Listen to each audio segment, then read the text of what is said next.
Jo soc Assumpció Bosch i soc catedràtica de Bioquímica i Biologia Molecular a la Universitat Autònoma de Barcelona i investigadora a l'Institut de Neurociències.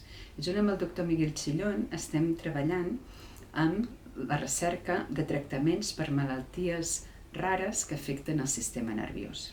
Les malalties rares són un grup de malalties greus que afecten molt pocs pacients. De fet, només un de cada 2.000 nounats. I com que hi ha tan pocs pacients, en realitat no tenen un atractiu important per part de les grans empreses farmacèutiques. Per sort, sí que les agències del medicament, tant europees com americanes, donen tracte preferent i per això s'està potenciant la recerca també en aquests grups de malalties. Concretament, nosaltres hem encetat ara un nou projecte per trobar una cura per la síndrome de Wolfram.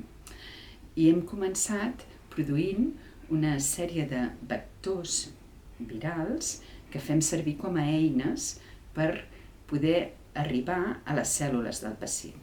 Aquests vectors són derivats de virus com el del refredat, per exemple, però el que hem fet és treure'ls tots els gens que poden produir algun efecte tòxic en el pacient. I en el seu lloc hi posem el gen que falta a la malaltia, en aquest cas la síndrome de Wolfram.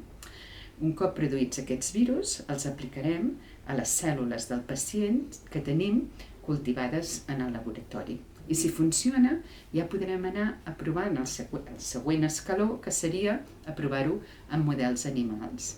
I concretament existeix un model de ratolí que té la síndrome de Wolfram.